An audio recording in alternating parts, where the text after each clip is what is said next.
At one point, the rap sage goes, she was a very good cooker, and I am equal parts proud and equal parts mortified to have come up with yes, very prestigiously slow. I will see myself out. Bye. Hello people, this is Sonali, the Melodramatic Bookworm. If you've been here before, welcome back, and if you're new to my channel, welcome to the Melodramatic Bookworm family.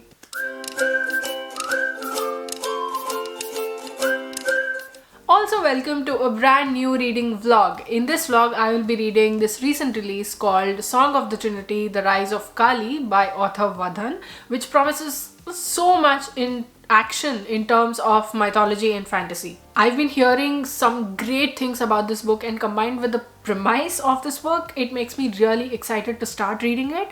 But before I start, here's what this book is about. As the tagline suggests, this is about Kali, the lord of Kali Yuga, who is now in prison. He is making plans to escape with the help of his vassals, who are wreaking chaos just so that he can break free.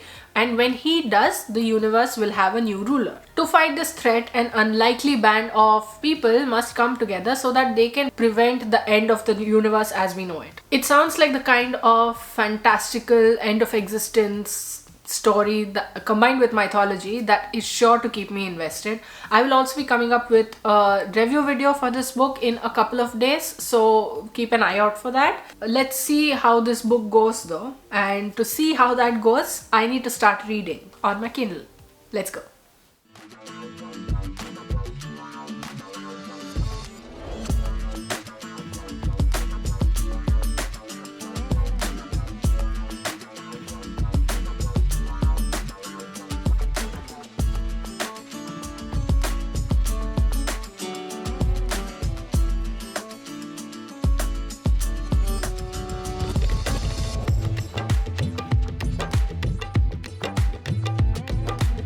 I just finished reading chapter 1, and it is set towards the end of the Kurukshetra, and it centers on Ashwatthama, I think, Drona's son. This author writes superbly well, and he brings to the fore all of the questions that hound humanity, religious humanity if you can call it.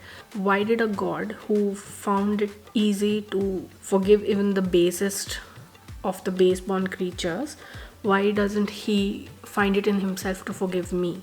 It was great to read. I'm very intrigued right now to see how this book is going to go. Okay, so I have been reading Song of the Trinity, The Rise of Kali.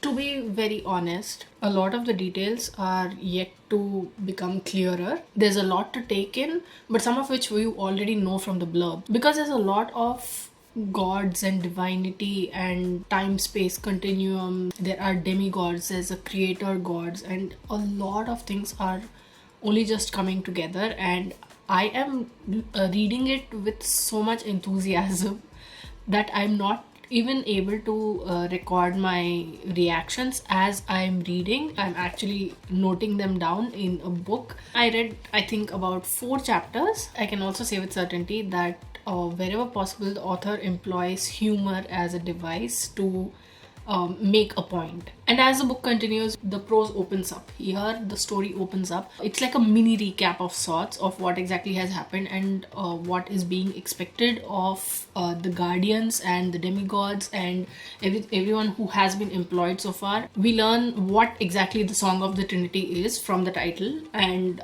we learn about the Devas and the Asuras and what their relation is in this particular Kali Yuga, and whether they will be able to come together to fight the ancient threat that is looming over them. And speaking of Devas and Asuras, it is very interesting to see because the concept of divinity, it feels rather a different one. Because here the oracle that the rap sage is talking to, he refers to this whole gods and the creator, the one true creator, as the equation.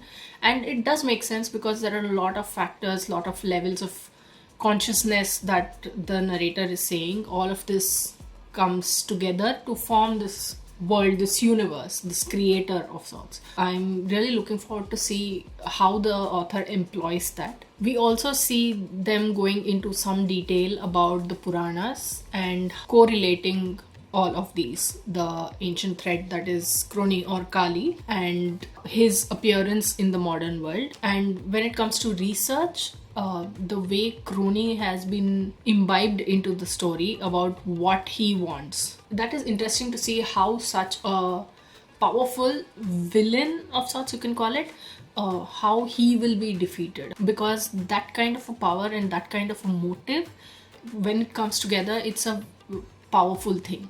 So I've read till chapter 6 and I will read more tomorrow and I will vlog more as well. But until then, I'm just going to let this play around in my mind because it's a lot to digest, and I have a feeling that whatever is coming, it's going to be a lot to take in the best way possible.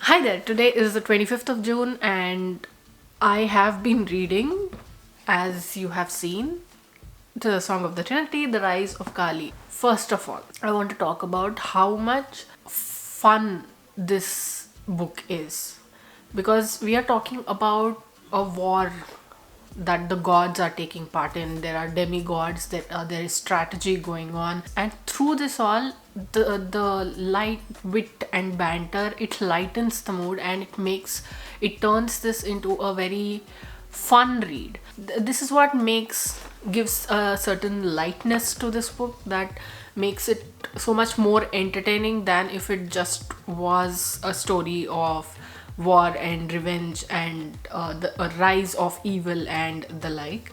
It rounds it out very well. When the rap sage is rapping, he is calling the elements with his raps. It is entertaining like no other. When you see that he is rapping in the face of a powerful god, it just makes it so much better. You are rooting for him. But more than anything, this is a tale of how people of belonging to different temperaments on both sides come together, and they have to compromise in their beliefs, or they have to compromise in their eccentricities, or they have to compromise in what they are willing to stand in other people. They have to bring all of this together and in order to be able to fight on the same side. This is a tiny nuance, if you would call it, but there is so much that rides on this particular nuance, because if anyone was like, this person is like this, I'm not going to fight, the story wouldn't move forward. Two characters are talking and one of them says that, oh no, that is not possible, I didn't know that was possible, and the other says something on the lines of, just because you don't know something doesn't mean that it is not possible. And that applies to real life as well, that you magnify it and apply it to the world.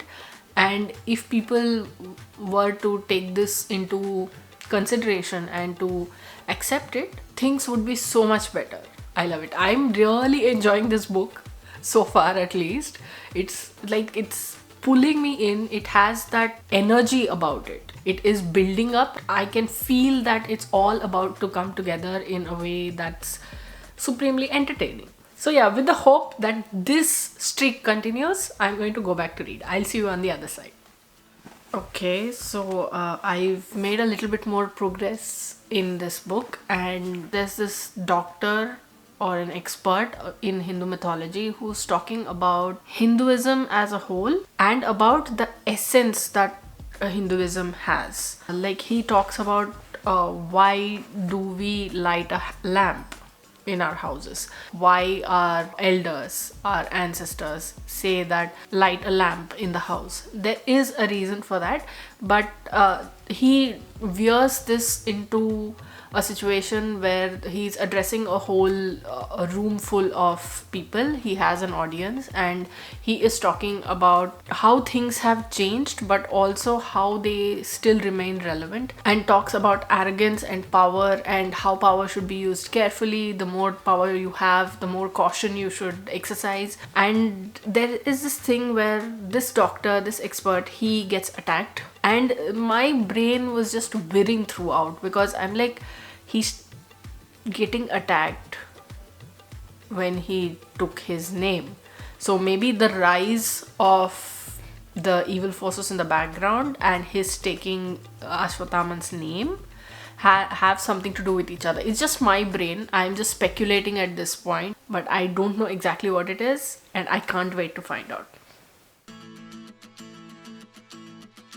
Hi there, today is the 1st of July and I have been reading Song of the Trinity, The Rise of Kali, and I have gotten through about 20% more since the last update. I'm at 51% right now, and I would have finished the whole book if not for the fact that I knew I had to do this vlog. See, the thing about the story is that in the beginning there are so many characters that it becomes difficult to keep up with, but then again, as the story progresses, you see which character is meant to be where and the part that they are meant to play. But given the context of the scale of this high stakes conflict that's going on, it becomes an even more admirable thing that everything falls into place as easily as it does. And it's not just this that is the main attraction of the book, of the story. There's so much action, there's well coordinated action. This is all a game of strategy, and for everything to fall into perfect place of planning. The stakes in this fictional world are huge, but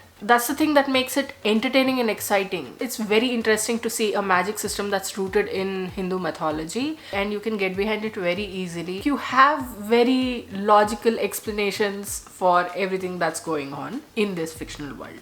And before I move on to reading further, I just want to say that Rap Sage is my favorite character from this book because he is such a quick mouth. He's so witty.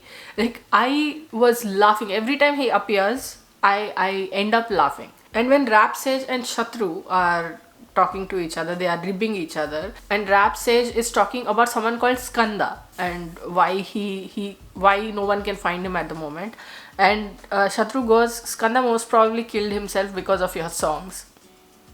That was such a burn. Because poor guy, the Rap Sage songs or his raps are what make this book so much fun in my opinion. But it's also good to see such a fun banter in such a high stakes conflict because everything is so serious. We need some form of levity, and Rap Sage is that. And lastly, in that section of my reading, there was one particular sentence that someone said that reflects what I feel. Natural and unnatural are limited by our knowledge and the perspectives it gives us. And this is something that I have maintained. When someone says this is not natural, I tend to ask, what is your perspective or what is your image of what something that's natural should be? We need to keep in mind that if you say that people are not natural, then that's on you. You have built it up based on whatever you have read or whatever you have been told. So maybe open up a little. I will now have lunch. Like, I'm hungry, and then I'll sit back and I'll read more of Song of the Trinity, The Rise of Kali.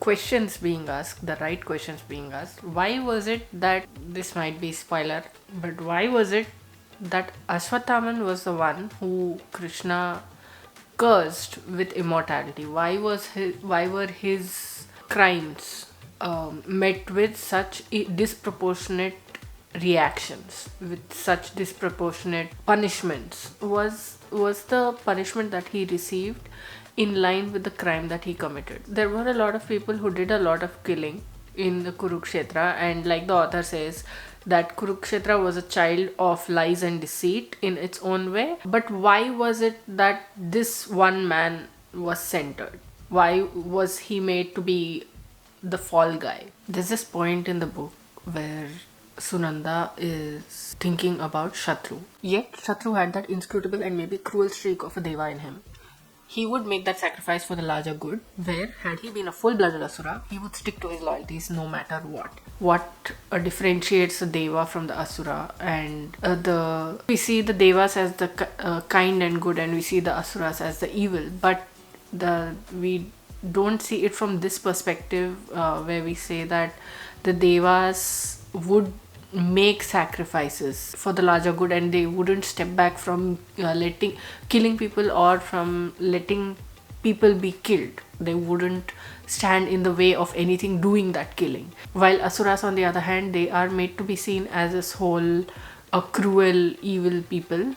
But there's also this side of them that is loyalty. They are loyal to their cause. They are loyal to the people around them. They don't like up and leave. This is one thing that, jogs that thought, that train of thought in the mind about what does it mean to be a deva, what does it mean to be an asura. And when it comes together in one single person, when both those qualities are there, it's an even bigger sort of conundrum. Like, which side is he going to take, or what is he going to do? He is going to turn into one of the most unpredictable people on the planet. You don't know which part is going to come out when. It is something to think about. Okay, almost immediately after this comes up, in which the author is saying, though Ram was revered as a god and an avatar by many terrestrials, in her opinion, he was not much of a lover or a husband. He was always more Rajaram than Sitaram, which meant that he was more of a king than a husband, prepared to sacrifice his love for his kingdom. The way he exiled his pregnant wife Sita to appease the sentiments of his people showed him as a man who did not care for the ones who loved him. I was always very attracted to the Ramayana for some reason. As a child, I read it over and over and over again. I used to watch the show, which used to come on TV on Sundays in the morning sometime. I used to reread. I've read the Ramayana I don't know how many times. See Rajagopalacharis. But at the time, I feel like I didn't know much. I read the book and I was sort of taken in by it, by the story of sorts, but what lay under it, I didn't light up my mind for some reason. But as I grew up, I realized exactly what the author is saying in this. Saying that Lord Ram was more of a king than he was of a lover or a husband. He placed more importance in his subjects than he did in his wife. People will argue saying that as a king, that's what you're supposed to do. As a king, you're supposed to put your people first. You're supposed to put your kingdom first.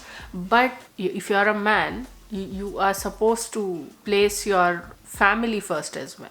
Another argument will come, like he gave up his kingdom for his brother, or he gave up his kingdom for his father. He gave up his kingdom because Kaikai asked him to, etc., etc., etc., and all of that. Okay, you did all the sacrifices, then why are you doing that to your wife? The husband and wife are supposed to be equal, so why did all of this come through? These questions have been in my mind for a while now, and this explanation that he considers his kingdom as ultimate, the fact that he will not sacrifice it for anything, and the fact that he will sacrifice everything else that's in his life for his kingdom, makes a lot of sense.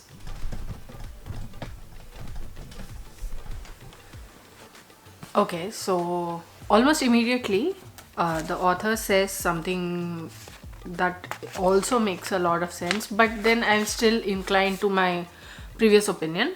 But He says, the female character is thinking this. Surprisingly, it made her see Ram in a different, perhaps benevolent light. It cannot be easy to sacrifice love for a greater good. Yet it had to be done. Okay, I see the point. It had to be done. Maybe we also need to see how it impacted Lord Ram's, administration over his kingdom over the years, and how it impacted him. I see it like I'm on the line right now. Like I'm seeing this way and I'm seeing that as well. So it's all like circling about my head, and just everything is opening up right now, and it's just making me feel things. Like all the important pieces, all the important stones are settling down into place, and things are building up to a very explosive, very action-packed climax. I have the feeling. I'm at about 67% right now, and to see all the intrigues, to see all the secrets, to see all the details come through. Like I'm going to go and sit outside in the hall for a bit. It's my favorite chair, and then I'll read for a bit, and then I'll come back and film here.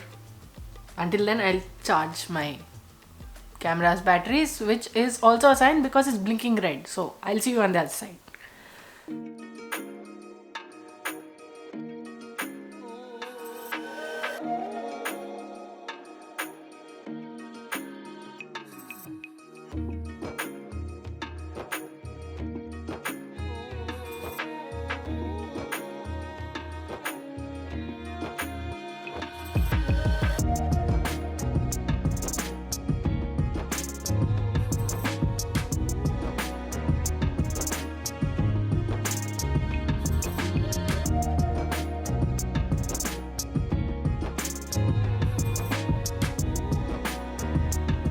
So I've gotten through quite a bit. I'm at 76% right now. It is so full of twists and turns. Most of them are logical, some of them are proper shockers. The author has a hold on the language, the plot, the main thread that keeps the entire story going, and he just weaves in and out of tangents so well, and every single one of them connect back to that main thread that it just makes a lot of sense. I'm loving this book, and I have to keep reminding myself to put the book aside a bit and come talk to you, talk in a clip about what I'm feeling about the book at any particular point in time. Because if I don't, you'll just have seen me at the beginning of the book and at the end of the book. It's just making me question a lot of things that I know about mythology, and it's also making me question a lot about what I know of morals and values in general. So basically what I'm trying to say is this book is going really well, and I think I will finish it today. I was actually thinking that I will finish it tomorrow, but the rate at which I'm going, it's happening today. Let me see how much is left. 1 hour and 20 minutes left in the book, and it's happening for sure. So it's almost 8:30 in the evening right now. So I'm going to take a break for dinner, and then I'll come back and finish reading the rest of the book. Poor guy, rap sage, he gets a bad rap. Listen, you gas bag. I've known that boy since he was 13 years old. Shatru. Gas bag.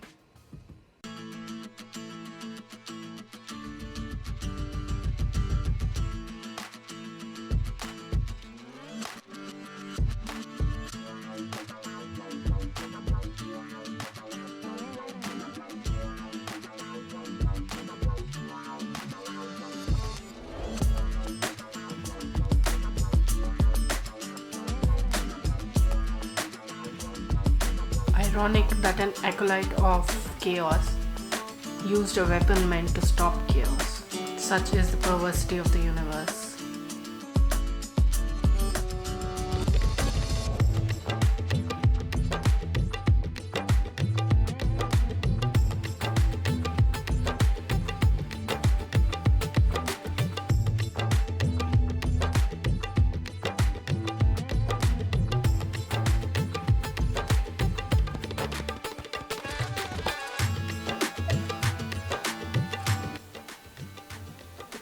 someone saying, I am a goddess, I am empress, I am a matchless warrior, you are nothing, and this fellow goes, rap sage obviously, too much cholesterol.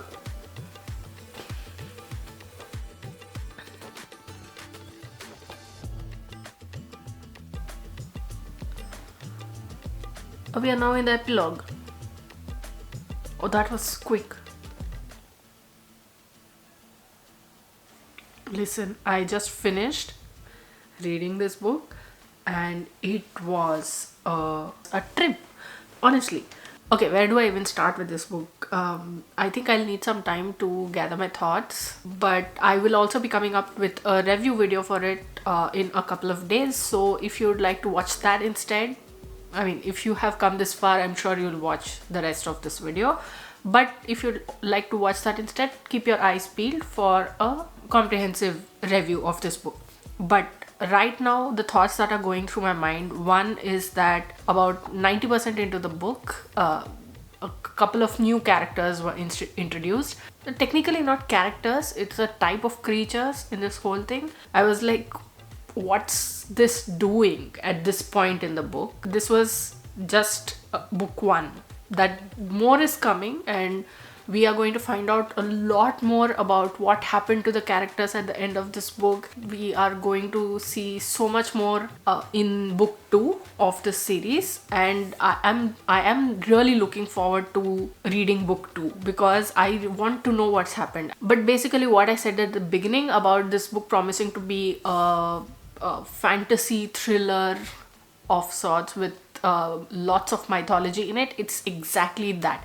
It is action packed, it has a fantasy, it has a magic system and there is loads of Hindu mythology in here. It has time travel, it works the time space continuum into this timeline.